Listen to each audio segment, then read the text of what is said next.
All right, Duey Freeman. I think I've clicked all the buttons, but it's good to see you. Welcome to the podcast. Glad we can make this It's great happen. to see you. I'm glad we finally connected. We've been trying to do this for a while. Yeah, man. I was gonna start with a very brief story about the moment that I knew that I really liked you because it's Okay. I had I That's a had great heard, story. I've yeah. not heard about this. No, this is I'm springing this on you. We just caught up for about half an hour, but I'm like I'm saving this one for the start. And I remember the word on the street was that you were this great dude and this really wise fella. And I met you at our mutual friend Trevor Bohm's initiation retreat. And I remember I was talking to you about therapy, and you were talking about something that you had worked on or worked through, and you said about Freud, you know, that guy just made a bunch of shit up, and I have more hours working with people than he does. So why can't I make up a bunch of shit too? And I was like, I like this guy. That is an interesting way to view it. But I said that. yeah, and I Like did the what? math, Dewey. You on your website said 60,000 hours of contact hours with clients, and that is 6.5 years that you've spent of your life in session Oh, with people. I actually have not put it together that way, but yes. And actually, it's probably a little more than 60 by now. It's probably closer to 70,000 But between teaching but that's a long time. That's true. okay, so you're a grizzled veteran of the therapy space. For those listening that have no idea who you are, how do you describe yourself? Like like who's Dewey Freeman? Oh, you're putting me on the spot here. Well, actually, I'm the guy that makes a bunch of shit up. Um, I sort of, to give a bit of context, I started working in 1970 with Outward Bound, um, and have been working with people, families, kids, adults, couples since then, in one way or another, in various settings. Outward Bound, wilderness therapy programs, therapist in a school, principal of a school for a few years.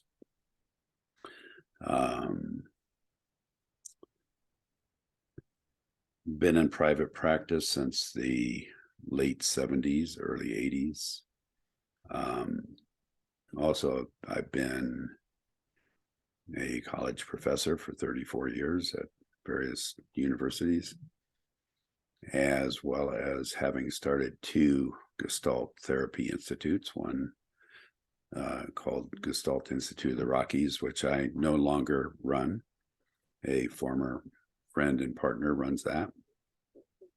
I'm still running the Gestalt Equine Institute of the Rockies. And I'm no longer teaching at a university. I retired from there, from Naropa University. I was at Naropa University for 31 years. I also taught at University of Northern Colorado and for a number of years, and another smaller school called Boulder College. So I would say I'm a teacher at this point. I'm a mentor.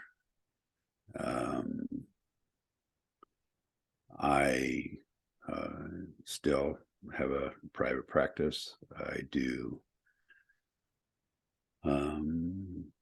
I'm working with two different men's groups, which I absolutely love. And one of the main things I put together over the last number of years is a way to work with land-based, nature-based, and equine-based work. Doing a lot with horses, with therapeutic work with horses as my partners.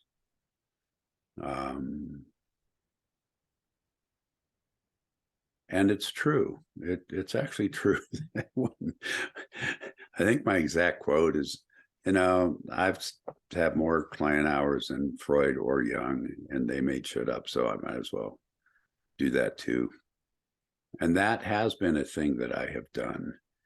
And I don't mean make shit up like just out of the blue.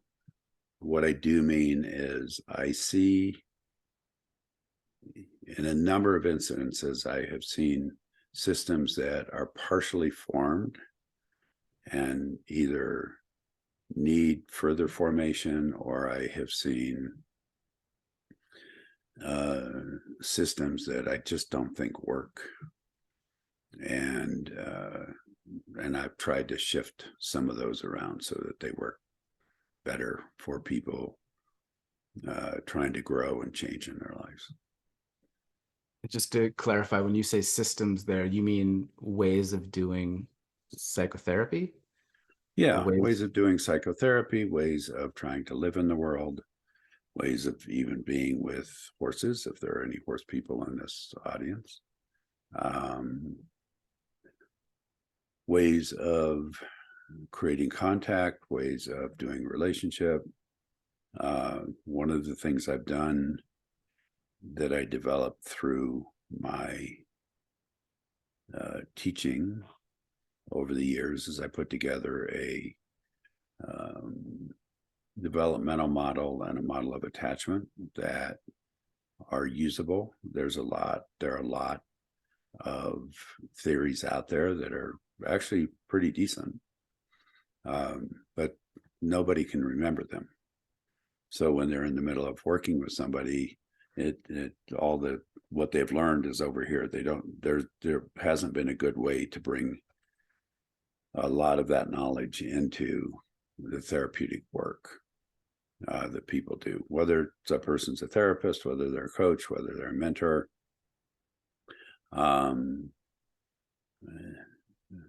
People learn, for instance, all the stages of development that Erickson or Freud put out, but nobody remembers what they are, or exactly what they mean. So they're not able to integrate it into their work. So those are the kinds of things I've done. I also have taken horsemanship and therapy and put those together in a way that I don't think other people have. And basically everything I do, I try to make it relational. That's the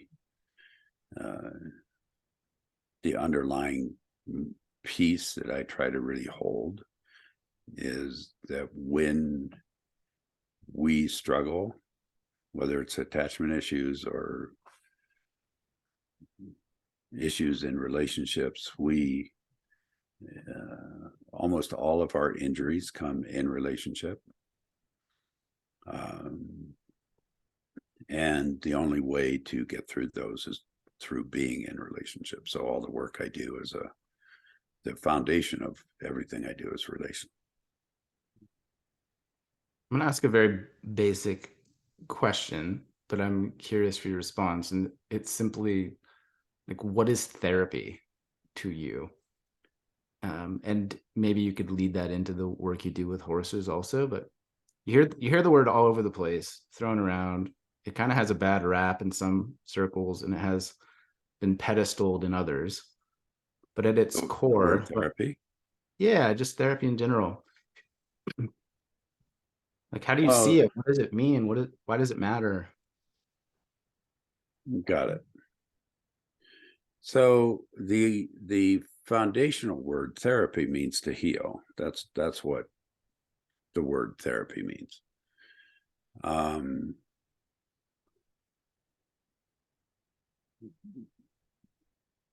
Early on in the therapeutic world, healing literally was, and therapeutic healing was based on a medical model, that we're ill and that we need to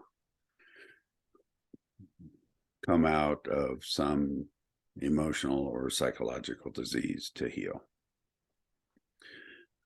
That's not what therapy means to me. My underlying belief is that we do not walk through the world how do I want to say this?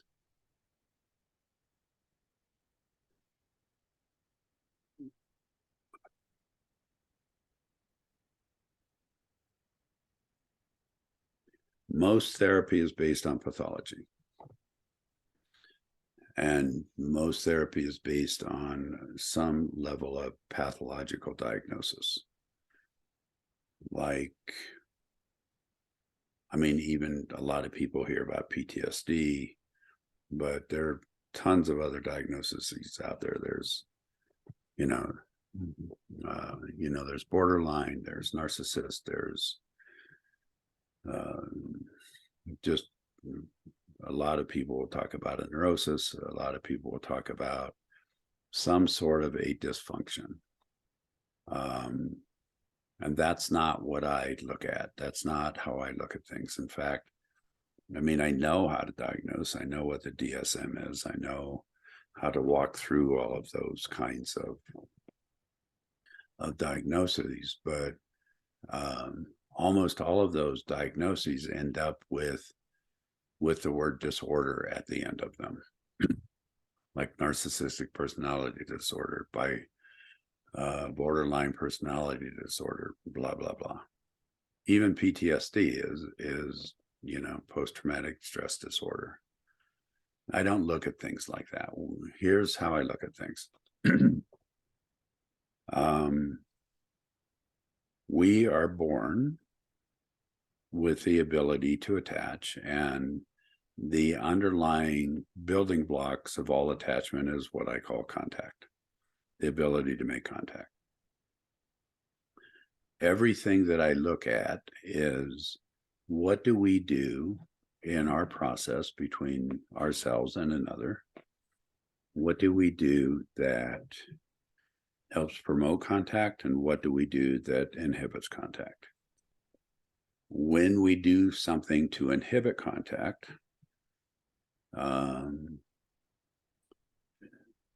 many people will say, well, we inhibit contact as a defense, or we inhibit contact as a disorder. We inhibit contact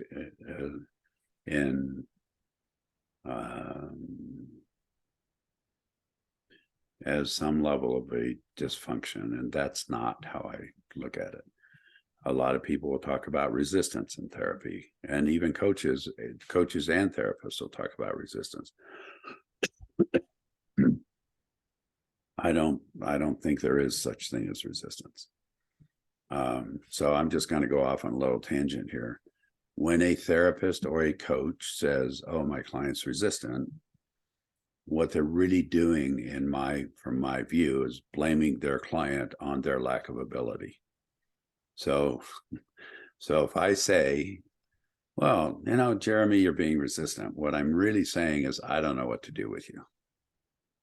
So what I'm doing is blaming my client. If I do that, I'm blaming my client for my inability or my lack of knowledge. The way I see, if somebody is working with the idea of not making contact or of inhibiting contact most of the time, in fact, I'd venture to say that really all the time, what they're doing is protecting themselves from something. So instead of saying that somebody's resistant, or someone has a disorder, or somebody has a dysfunction, my underlying question is, what are you protecting yourself from? And what can I do to help you do that? What has happened in your life that you need protection?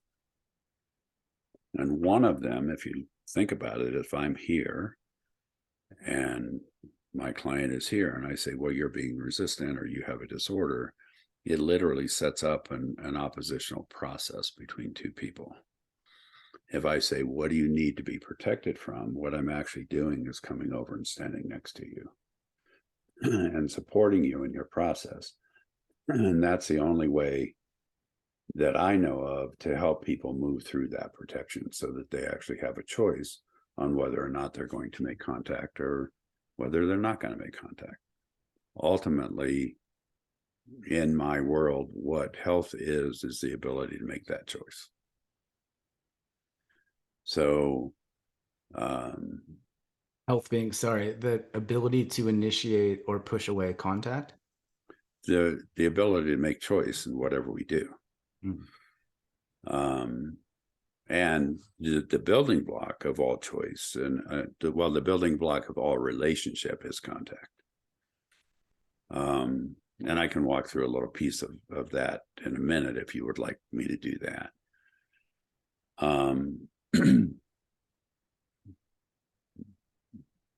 But what I'm talking about ultimately is what health is which is, going back to your question about therapy, is healing.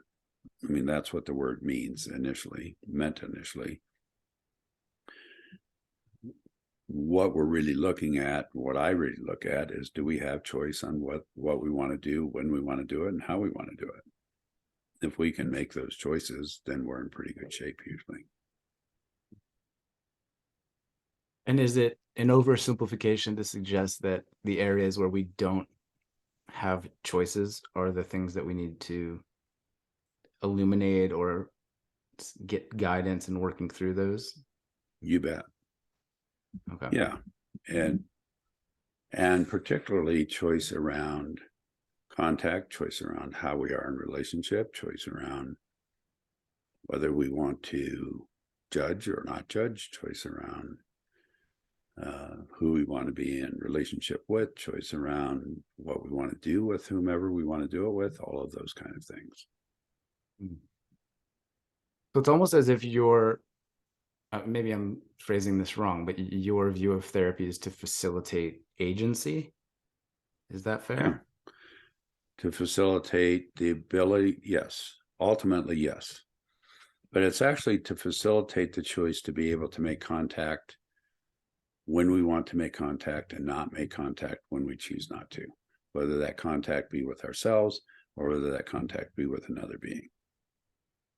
Okay. That's ultimately what I'm going for in life. And then how do horses help that process? And I must caveat that I grew up in LA, but I've been watching a lot of Yellowstone, which is a terribly written, over dramatic show where there's lots of horses, and I don't see a lot of therapy there. You mean you don't think that Beth in Yellowstone is the highest level of therapeutic process that can happen? Is that what you're telling me? I Or would Rip, love or I would love to see a spin-off where Duey Freeman enters the scene. Works his Got it. magic in Yellowstone. But truly, so my experience with horses is they're big and they're beautiful and they seem to look into my soul when I'm around them. And part of me is scared by all of that. And Perfect. so how do you utilize horses? What is equine therapy? Okay. So here's an interesting piece. When you said the horse seems to look into your soul and you're terrified of all of that, you in that given moment, you get to make the choice of whether you want to make contact with that other being or not.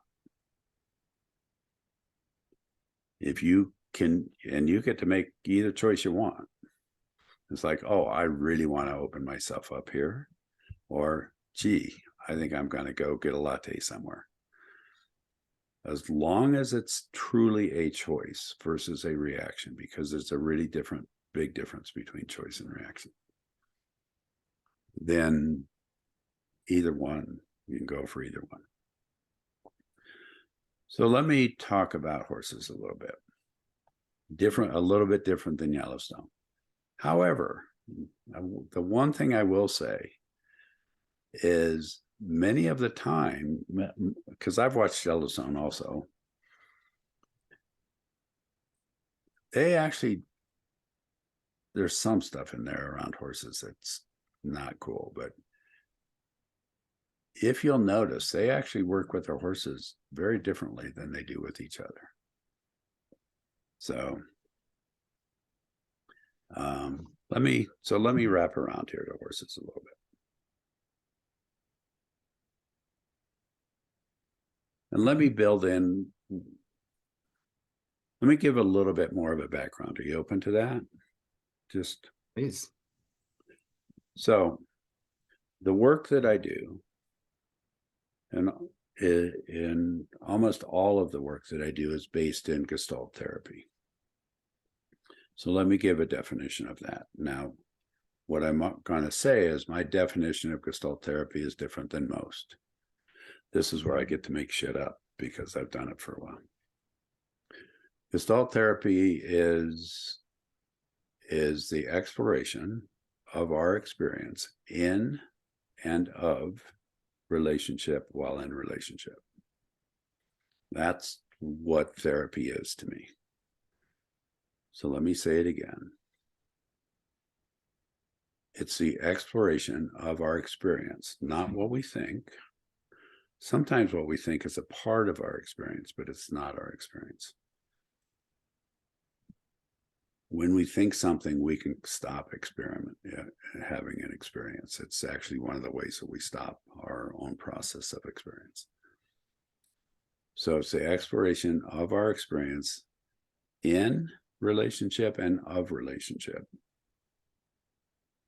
while in relationship.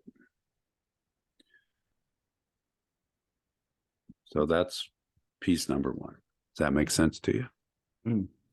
So that gives a little bit maybe fuller piece of what therapy is.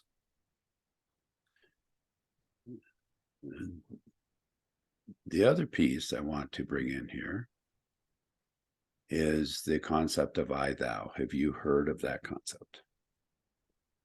No, I don't think so. Okay.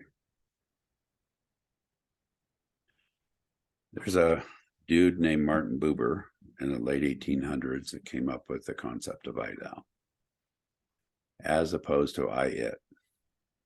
And what I thou means is that I'm having an experience and my experience is full and as rich as I know how to make it, and that you or any other being is also having an experience. And that your experience is just as valid as my experience. Quick side story. This is a true story. I'd gone out to feed my horses one morning.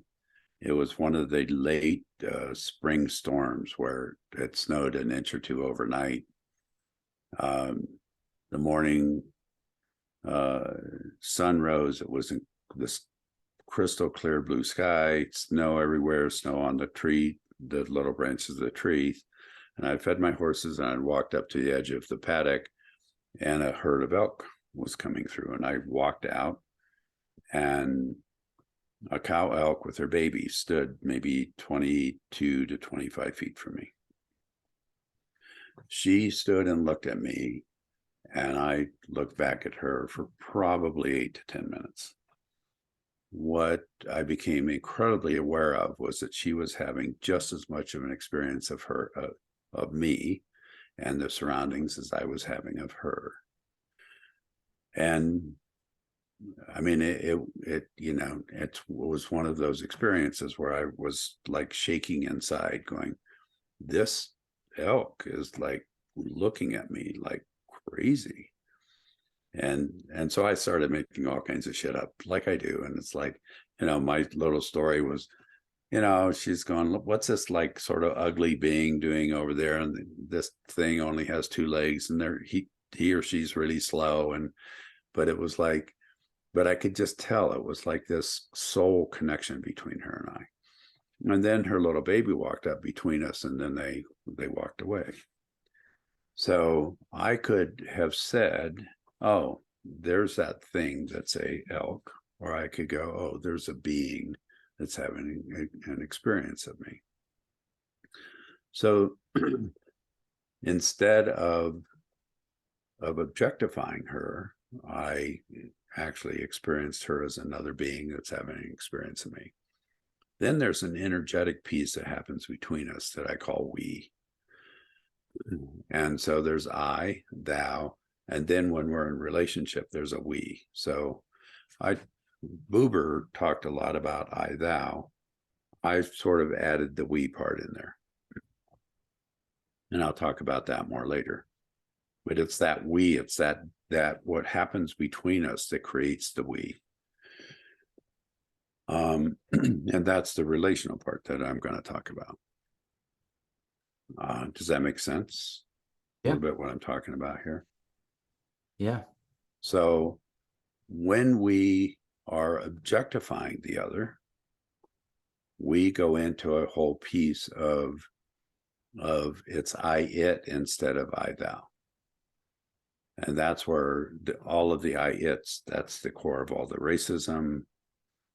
It's the core of all of the sexism. It's the core of all of the of ageism. It's the core of all of those things. And when we actually go to war, we objectify whomever is on the other side, because we have to do that to be able to kill them, basically.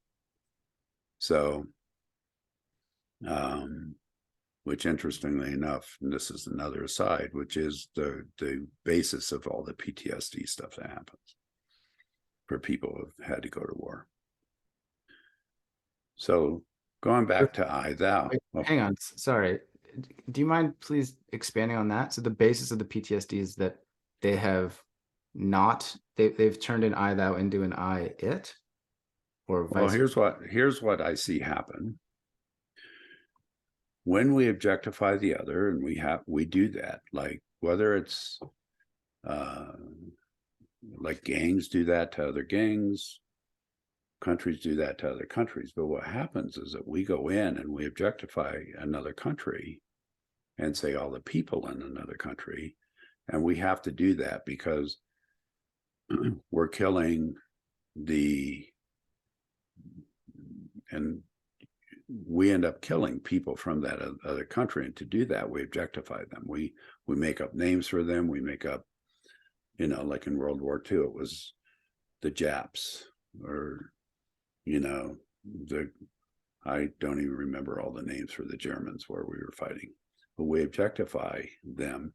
But then after the war is over, or after we leave that, because we're designed to be in relationship, we stop objectifying. And then we go, oh my God, I just killed another person, versus staying with that objectification.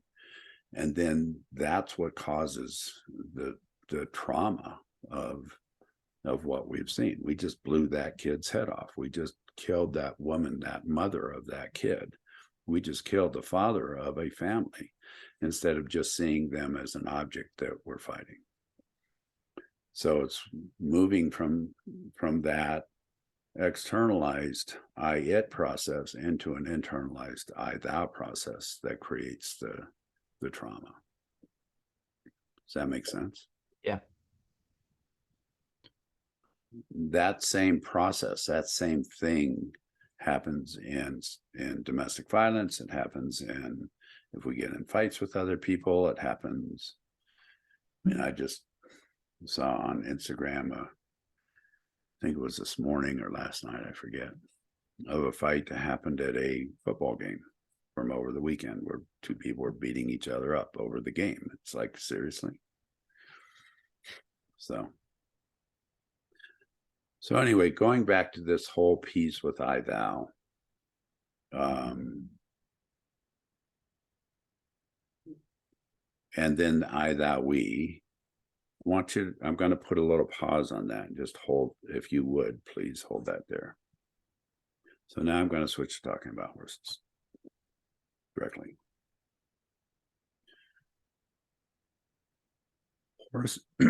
Horses in the wild are prey animals. And what that means is that they are the ones that get eaten by the lions and tigers and bears. Oh my.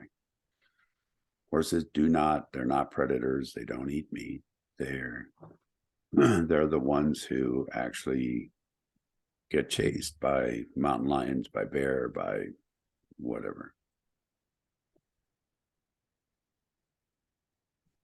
The way that they stay safe is through relationship.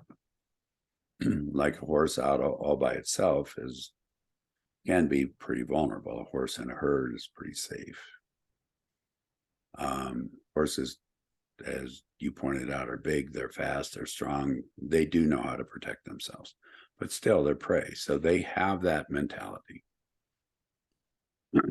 When we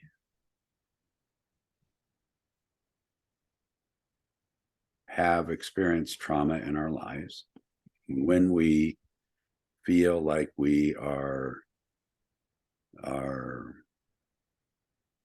objectified by the other, when we feel like we've been harmed by another, we end up feeling like we're prey. Does that make sense? So many people who have experienced, for instance, childhood abuse, sexual assault, domestic violence, abandonment, literally walk through the world feeling two things. One, that they're prey, and two, that they've been objectified, because they have. And what we want in the world are two things. We want to know if we're safe, and we want to know where we belong, which is exactly what horses want. So if we walk in and connect with a horse and we're not a predator, they don't have to be prey. If we learn how to be in relationship without being predators, we don't have to either feel as if we're prey or have other people feel as if they're prey. So that's the beginning of the work. And why horses is, one, they're big. Two, they're incredibly powerful. Three, they know how to relate to another being that feels like they're prey. And they know how to not be a predator, which is exactly, if we have experienced being preyed upon, we need to be able to be around another being that's not a predator. Does that make sense so far? Yeah. And is it a fair assumption that there's just no part of the horse that has that energy? Like, has it been evolved out of them? So there's this kind of purity there? There's a purity. They will protect, but they don't prey on you. Gotcha. If they get hurt, if they get threatened, they'll protect themselves. But if they don't need to protect themselves, they do not turn into prey. They do not stalk anybody. A horse doesn't stalk anybody. Yeah. No, I'm loving this. That's a really interesting perspective. Okay. So, other questions, or do you want me to go on? Please. Please ask, please, Yeah. because asking is really good.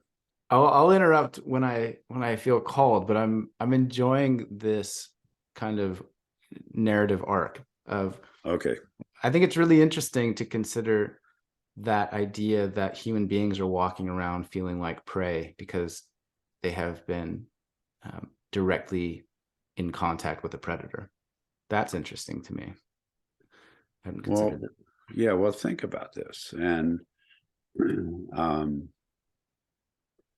let me just ask you, do you know any women in your life that you're close to? I'm not talking just about your partner. I'm talking about, sisters, mothers, really good friends. Like I have, I don't know, dozens of friends who are women.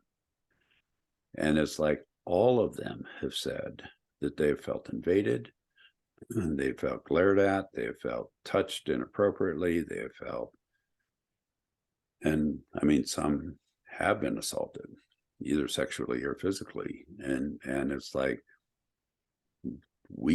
women who have experienced that oftentimes walk around the world feeling as if they're prey.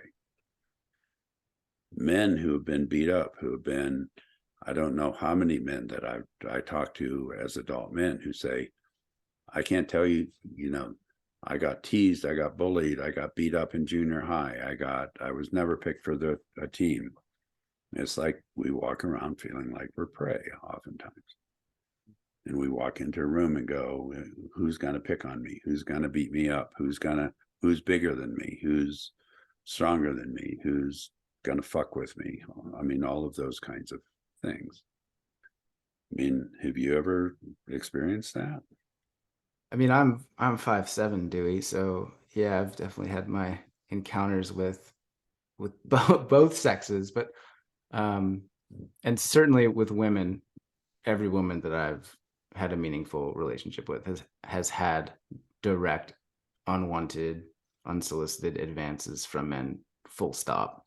Um, and I think it's a really powerful reframe, because other ways that I've heard that would be cautious, aware of your surroundings, very present, you know, discerning about who you meet and how you act in the world. But Hmm.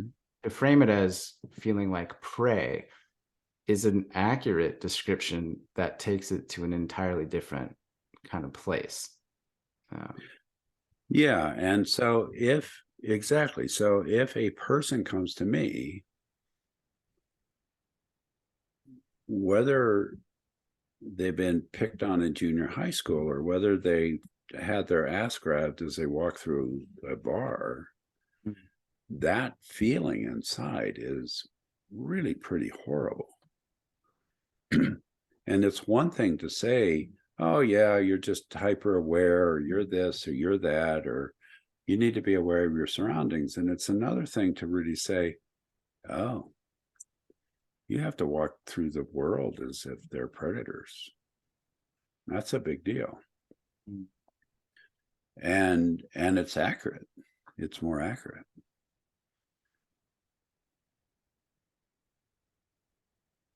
And when we're in that, when there's a prey predator process, there's no we. So that's why I started off with the I, thou, we. When there's a prey predator process, there's no we. Does that make sense? So there's no relationship. yes, and I think, is that because the relationship is a confrontation or a winner take all or a power hierarchy of Yeah. some kind? Mm-hmm. And if someone's a predator, they have to objectify the prey. So it's an I it relationship versus an I thou relationship. Okay. So if we can go in and be part of the herd, we end up feeling pretty safe. So here's the other really cool thing. There's a whole bunch of cool things. So, like you said, horses are big. I have three. Two of them are full size. One's a racing quarter horse, one's a cow quarter horse, and one's a little Welsh mountain pony. The two quarter horses are around 1,100, 1,200 pounds. The pony's around 600 pounds. So I'm 6'1" ish, 195 on a good day, 200 on a bad day. They still outweigh me by 6 times. So size matters here.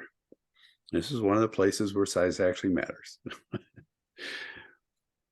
Are you familiar with heart math? Are you familiar with that concept? I have heard of it and read about it, but if you could make any points that you'd like, that would be Okay. welcome. So heart math it's more than this, but the basics of heart math is that that people were smart enough to figure out how to measure our electromagnetic energy that radiates from our bodies. So if anybody has had the experience where you just walk up close to somebody and you go, oh wow, I can feel that person. That's what it is. So the reason I say size matters is because the larger the mass, the more energy that comes off of that. So let's say you're 5'7" and what? I mean, 155. Okay, so I'm like 6-ish and 195. So if we stand next to each other, just because I'm slightly bigger than you are, I'm going to have a little bit more electromagnetic energy coming off of me. Doesn't mean I'm better or worse. It just means more energy. That's just all it means. So a horse, if you and I both stood next to a horse, and that horse is 1,200 pounds, their resting heart rate is 38. Our resting heart rate's about 70. Their respiratory rate is about 2/3 of what ours is per minute. We're 18-ish per minute. On average, horses are around 12. Their body temperature is about the same as ours. But if a horse is standing next to us and they're calm, we're going to move into that energetic field, and our heart rate's going to slow down. Our respiratory rate's going to slow down. And I cannot tell you how many people come and stand by one of my horses and go, I've always been afraid of horses, but this is so nice just to stand here. I don't know why I feel so calm right now, but I feel so good. Because what we're doing is we're going into that energetic field that is moving, that's one way bigger than ours and moving at a much slower pace than ours. Versus resting respiratory heart rate is between 36 and 40 per minute. So is that individual essentially borrowing the nervous system of the horse? That's exactly what they're doing. And that's a whole lot of what therapy is about. When I work with people, I let people borrow my nervous system to settle them. So that horse is literally beginning to regulate their nervous system. So if someone's prey or feeling like that and their nervous system settles, what happens is they don't have to feel like prey anymore. They go, oh, this feels so good. So it's an interesting thing. Sometimes what I'll do is just have people groom my horses. And they go, this feels so good. I just love this. Can I come back? Can I clean their feet? Can I? And it's like, yeah, you can. And in that moment, I'm not being Mr. Wonderful Therapist. All I'm doing is working, and I have worked with my horses, so they are really calm. They are really good around people, around hundreds of people all the time. And they know that they're safe, so they don't have to be prey. So people who are with my horses don't have to be prey either. Does that make sense? Yeah. So that's one of the reasons that I work with horses. Another reason that I work with horses is because many people who have struggled with attachment, for instance, they move into that nervous system. What would be the right word for it? Space. And in that process, they go, oh, okay, I'm safe. From that place, they can begin to attach. They can begin to feel like it's okay to make contact with another being. Here's a couple cool things about that. Much of our attachment process takes place in utero. We actually begin attaching in utero. And you and I had this wonderful part of our discussion right before we got online about parenting and fatherhood. Well, right after a child is born, 90% of the time, and actually 100% of the time at first, the only way that child gets moved is by us carrying them. I mean, there is a place where they start crawling, and then first they scooch, then they crawl, then they walk, and there's that process that happens. But early on, both in utero and early on in life, we're carrying our children. When we carry them and move them, there's three things in attachment that need to happen. One is food, one is touch, and one is movement. Well, we feed them while we're carrying them, we're rocking them while we're carrying them, and we're touching them while we're carrying them. In the work of helping somebody work with their own attachment processes, the only way that I know how ethically to allow somebody to be held and carried as on the back of a horse. So it's like I can't put somebody on my lap and rock them when they're, and a lot of the people I work with are men who are bigger than me. So it's like, you know, here's this man that's 260 pounds. I'm not going to put that person on my lap and rock them, but I can put them on a horse and have them carried. And so many times I'll just sit somebody on a horse and all kinds of stuff will come up. They can lay on a horse, they can sit on a horse, and people get on a horse and just tears start coming and they start going, I don't know why I'm crying. This feels so good. And it's like, it's because they're getting what they need to get, that there's no other way to get it. And they probably didn't get it in infancy. That makes sense? Yeah. And then being on the horse or near the horse gives them sort of permission or an invitation to move part of themselves out of the way, and the calmness and the what needs to come up can come out. Exactly. Gotcha. And there's a couple of other things that fit in here. And for you and for everybody who ends up listening to this, I'm doing, like, I could talk for 10 hours on this. So I'm giving you the quick and dirty here. Here's the other part. When we have all, and other reasons I work with horses, when we have, for instance, been sexually assaulted, both men and women, and I've worked with both men and women who've been sexually assaulted pretty violently, most of the time they don't want to be touched. They don't want the inside of their thighs touched. They don't want their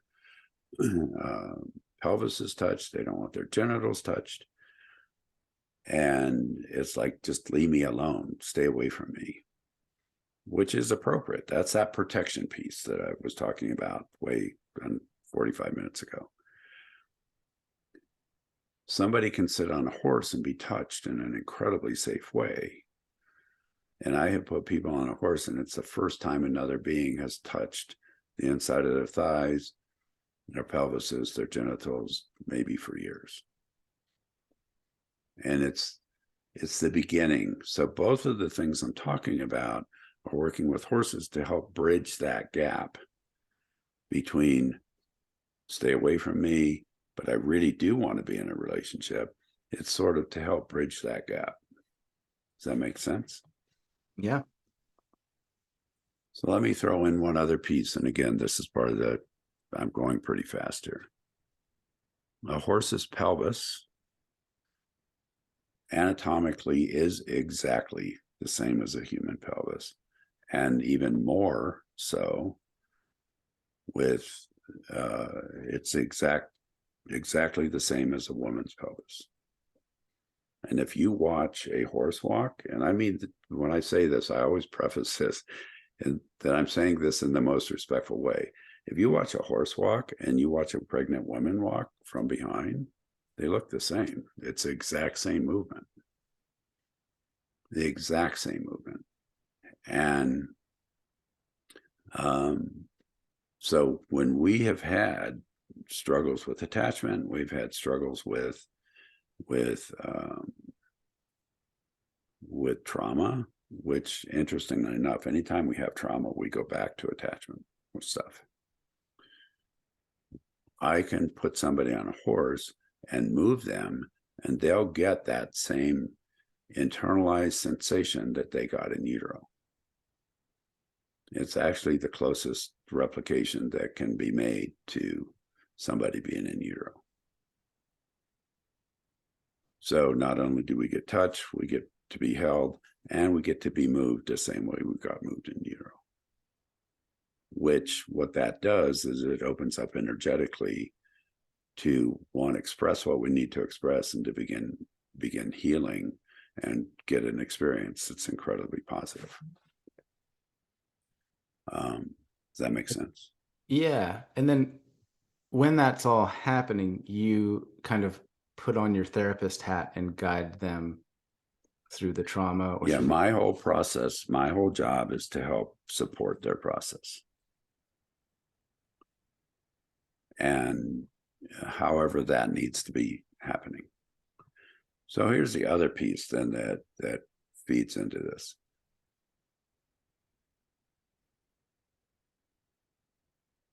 A huge part of this work is learning how to create an opening for both a horse to walk into and a person to walk into. And what I mean is an energetic opening. Horses create openings naturally. That's what they do. But we need to learn how to do that. And we can only do that if we're not being predators, if we're not even, if we let go of all of our predatorial processes. So if you could imagine a horse, a person on a horse, and me there, my job is to actually create an opening for both a horse and a person, to have that be a safe space for them to be. And I will guide, I will support, I will facilitate a person's process in that with whatever comes up and helping them through whatever they need to go through in the process that they're in. And sometimes that is really, really intense, and sometimes that's real gentle and sweet. Sometimes that's just like, oh, it just feels good to be up here.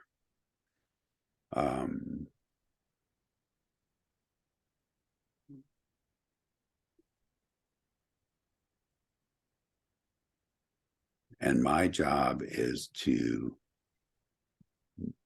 know enough about a person's process to help them through that, and to know enough about horses so that my horses are safe in that. Because here's the other piece that happens, is that many times all of the energy that a person is experiencing, actually when somebody, because I work with people's breaths, I work with their posture, et cetera, when they're on a horse, all of that energy actually goes down into the horse and goes down through the horse into the ground, or the horse expresses it some way.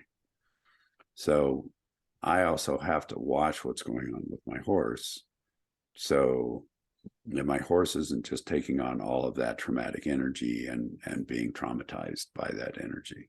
So I'm watching all of that happen at any given time and facilitating all that to happen at any given time. Mm. Yeah, I was curious about that. If a person is having an emotional breakdown, or lots of tears or shouting or whatever is happening, how did the horses respond to that? That's a really good question. And I have been doing this with horses for 23, maybe 24 years now. The deeper a person drops into their process, the more solid a horse gets. That I've seen that over and over and over and over. And people go, well, but if I'm yelling or screaming out, like what horses look for is congruency and authenticity. So if somebody is congruent, the horse is just fine. It's when somebody is incongruent that's when it feels like a predatorial process. So if you think about it, if a mountain lion is sneaking up on a horse, they're completely quiet and they're calm, but it's incongruent. It's like, I'm after you.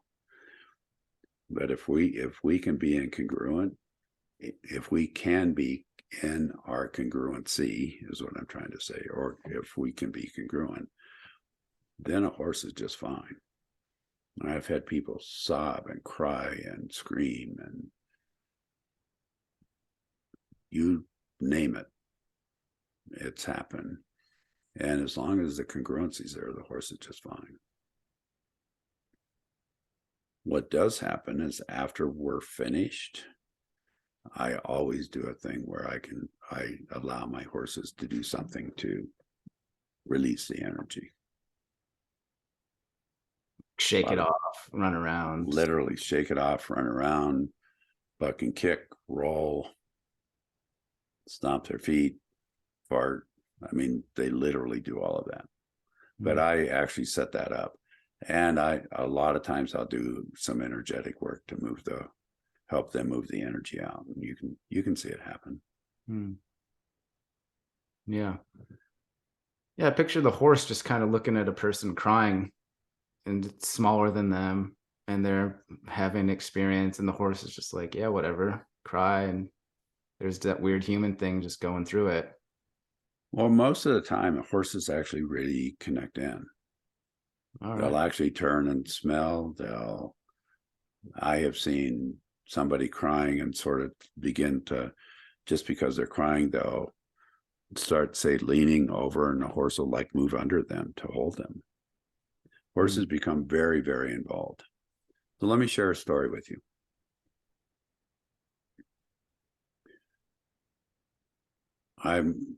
My place, I have on our property, we have our cabin that we live in, and then up above we have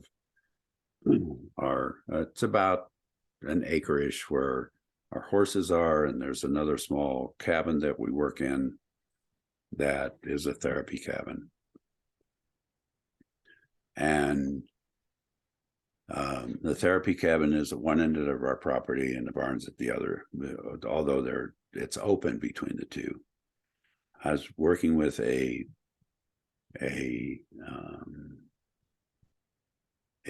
client who, right outside the therapy cabin, all of my horses were about 100 yards away.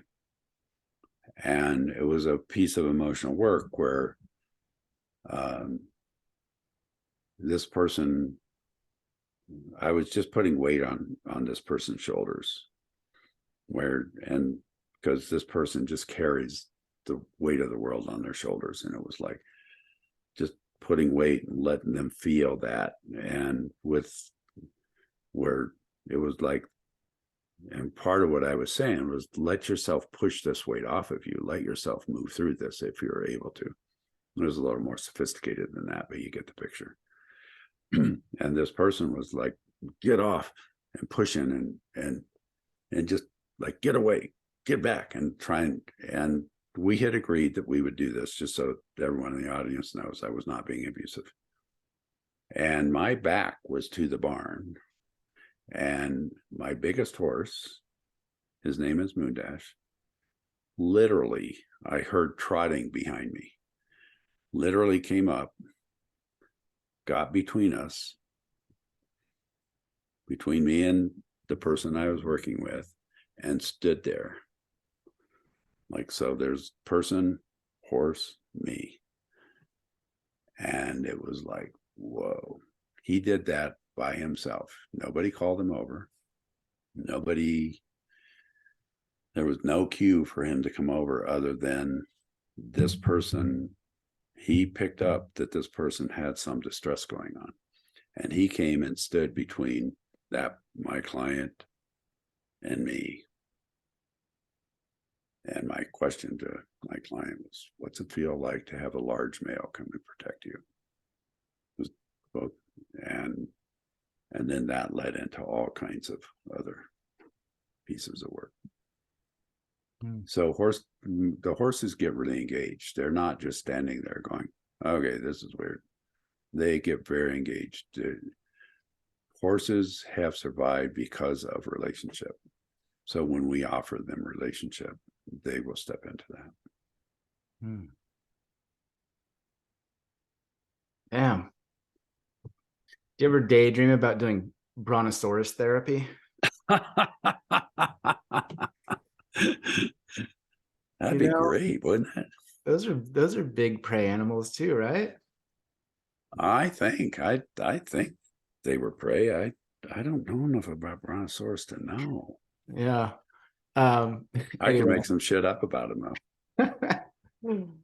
But so, okay, I love all of this, man, and I respect this work tremendously, and I'm fascinated by it because I haven't had direct experience doing it.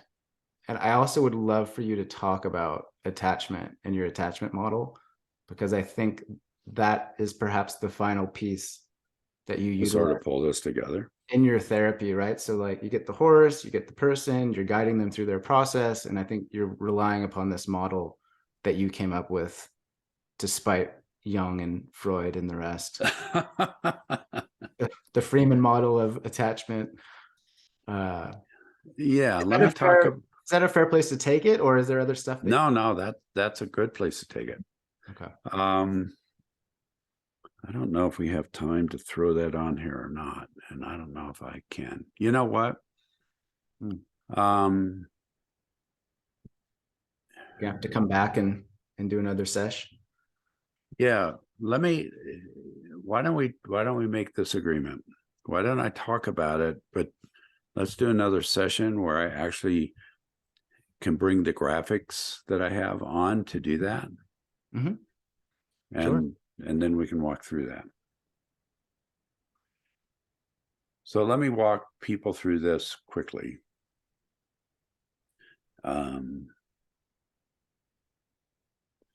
In utero, I'm so tempted to see if we can pull this up.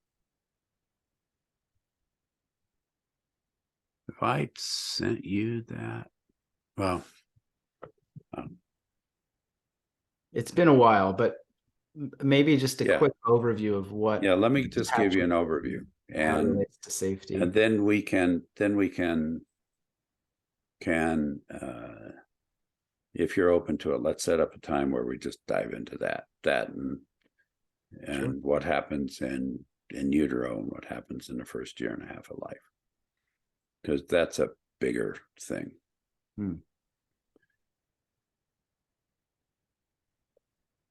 In utero, we are always getting food, touch, and movement.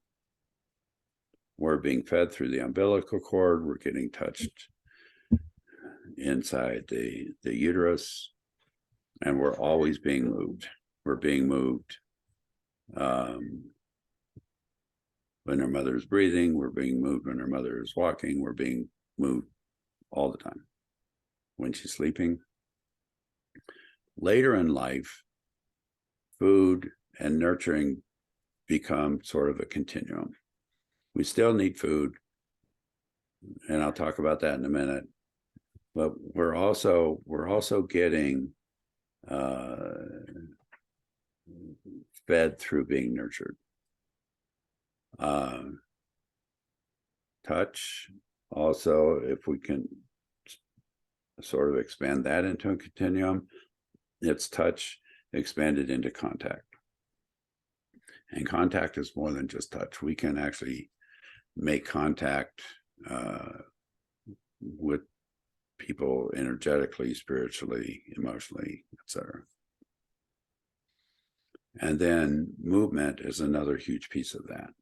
And we still need movement, but movement is also gets expanded into emotion, which emotion is movement of energy through our body. So when energy moves through our body, like if anger comes up, for instance, or sadness, that's energy moving through our body. So when energy is moving through our body, we call that emotion. That's what we've done with that.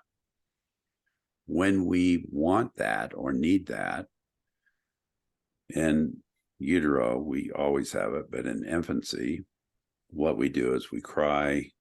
When we want food, touch, and movement, we will cry. We'll wiggle, we'll look cute. Sometimes we rage, sometimes we slobber, sometimes we just move around. Our caretakers then pick us up, they feed us, they rock us, they do everything they know how to meet our needs. And so basically what they do is they provide food, touch, and movement. The essential part of that is when they provide food, touch, and movement, they have to provide that in contact with presence for us. So if a mother is feeding or a father is feeding, it's like we need to make eye contact. We need to be present. We can't be like mother breastfeeding and on their phone looking, or a father giving a bottle and on his phone. We can't. It's like, I'm going to come back to that in a minute, but that actually creates problems when we do that. So we have to give food, touch, and movement in contact and relationship. When we do that, and the cycle continues around. We as infants feel like the world's an okay place to be. And then we go back and want food, touch, and movement. So that's the cycle. That's a quick cycle. Pretty much every attachment theory in the world goes through some process, but the real underlying piece of attachment and what creates trust is going through a hard time and coming out okay. That's how we attach. So if you and I are out in the woods and one of us falls and sprains an ankle and the other one helps us through that process, that's going through a hard time and coming out okay. If we get in a conflict, that's going, and then we resolve it, that's going through a hard time and coming out okay. But in this case, it's food, touch, and movement. And the need for that is what creates a crisis for the little baby. And then when we provide that in contact and relationship, we go through that hard time and we come out okay, and the world feels like okay. And we begin trusting the person providing that to us. That process, I did a study in the 90s with this, that process happens between 10 and 15 times an hour when a baby is awake. Yeah, a lot. And it can be every 4 to 5 minutes, essentially. Yes. And it can be as little as a baby waking up and going, and you reach over and touch their tummy and you rock them and you go, that's a whole cycle. Sometimes it's like they're really hungry, or sometimes they're teething, or sometimes their little tummy hurts, or those kinds of things. But the biggest piece is being able to provide food, touch, and movement in contact and relationship. Now, so that's just very briefly the cycle. Does that make sense? Yeah. So now, if food, touch, and movement is provided, but it's not in contact and relationship, what will happen is that we attach to the food, touch, and movement itself versus the person that's providing the food, touch, and movement. That doesn't seem like it has great knock-on effects. That would be exactly correct. So, and that's actually the basis for addiction. Is so if I have an addiction, what I'm addicted to, let's say I'm addicted to alcohol, if that's the case, that's an attachment process, because that's soothing my food, touch, and movement needs. So, and that's why it's so important to give the food, touch, and movement in contact and relationship versus just the food, touch, and movement. Sorry, Dewey, just to reiterate, the contact and relationship is an energetic presence, an emotional connection. It's not just, I'm holding my baby, I'm in contact while being on the phone, checking your email. Exactly. Right. And sometimes what happens is that, let's say a mother is depressed, say postpartum depressions, or let's say there's 5 kids running around, or let's say there's not enough food in the house, or let's say all of those kind of things. And so a lot of times mothers get overwhelmed. So I'm not parent blaming on this. This is a really big deal. Sometimes people don't know how to be in contact and relationship. So it's not, and you're right. It's like being able to be in relationship and being present, being attuned. It's a totally an energetic process. Does that make sense? It does. And in my personal experience, a sentence that I've heard that I'm sure that you're familiar with is, I can't feel you right now. And I'm exactly. Like, I'm right next to you. I'm literally touching your hand. And it's like, you're not here. I can't feel you. Yes. So Really so that's the place. If we learn how to create openings with our horses, for instance, we can create openings for other people. So it's like, how do I create an opening for somebody to step into and be available for contact? But you're right. It's like, well, I'm right here, but I can't feel you. But I'm right here, but I can't feel you. I mean, people even, I mean, even think about how many times people, even in my life, where I've been sexual with somebody, and it's like, I mean, my genitals are there, but not the rest of me. And how do I bring all of my being to this, and how do I bring that presence and that attunement to every relationship that I have? And that just becomes the noble aspiration, I suppose. I think it's that process is a lifetime of learning. And some of us get, if we learn that as babies and we learn that in utero, we get a head start on the other people that have gone through struggles early on. I mean, in my case, my mother was diagnosed with tuberculosis when she was 5 months pregnant with me. I was born, I was whisked away. She was put in a sanitarium for 18 months. I didn't live with her until I was 18 months old. I had to work through a lot of stuff. And that's actually why, I mean, that's the basis of why I know so much about attachment, because I had to figure it out. Yeah. And do my own work with it. I feel like Gabor Mate had a really similar upbringing. Are you familiar with his? Oh, I know. Yeah, I know Gabor. Yeah, I think if I'm not mistaken, his mom gave him away during the war in the first 18 months or 2 years away from her. I think you're right. Hmm. And actually he lives in Vancouver, I think. Yeah. So yeah, there's a lot of stuff that goes on with that. That's really a pretty big deal. Hmm. And so there's a lot of stuff that happens early on, though. It's not because their parents are horrible human beings. It's because they don't know, or, I mean, they didn't get it, or sometimes they're sick. Sometimes there's too many kids. Who knows? There's a favorite quote of mine by a guy called Tom Robbins, who's an author, writer. And I'm curious for your take on it, but he says it's never too late to have a happy childhood. Yeah, what books did he write? I know. He wrote Half Asleep in Frog Pajamas and Yeah. And even there's Cowgirls Get the Blues. yeah. He's a No, wild. I think he's right. It's never too late to have that. It's never too late to, and maybe, I need to wrap up here in a minute, but it's like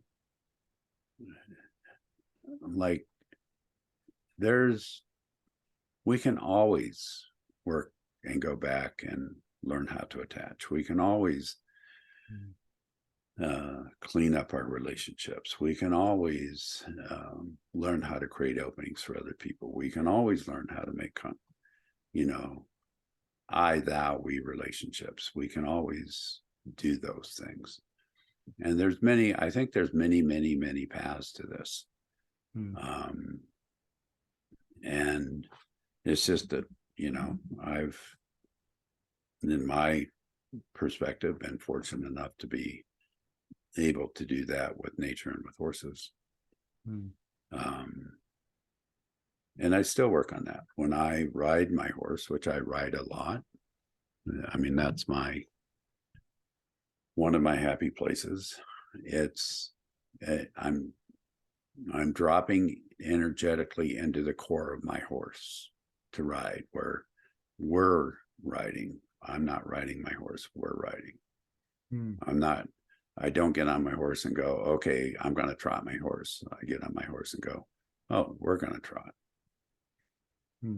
And so, and I'm in my mid 70s. So I'm still working on this. So yeah, it's never too late to have a happy childhood. I like that quote. Yeah, I love that too. And you're like, kind of, from what I've been told about you, you're kind of like the therapist they call for the serious cases and the intense stories, and that like this person really needs some Yoda style guidance. And I think for you to say that it's never too late to heal, that you can learn the things that you need to learn, I think is a really hopeful and optimistic way to perhaps wrap all of this up. Yeah, and I believe that at my core. People ask me, and I do get people who have been to many other therapists or been to numbers of programs, and it's like, I don't know what to do. I've tried this, I've tried that. Um, I don't think we're ever finished. And I believe very strongly that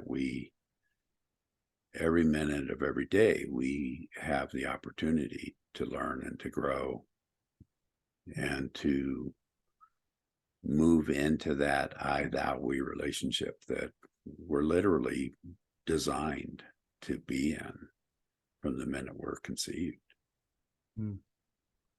Maybe that's a good spot to end it. But Dewey, thanks for your time. Thanks for your knowledge. Thank you so very much. All the work you do, man. Just really glad I know you. I'm incredibly honored to know you and look forward to continuing to get to know you better than I do. Yeah, I got to meet your horses one day, man. You are more than welcome to come out, hang out on the side of the mountain with me. Sounds great, brother. All right. Thank you so much.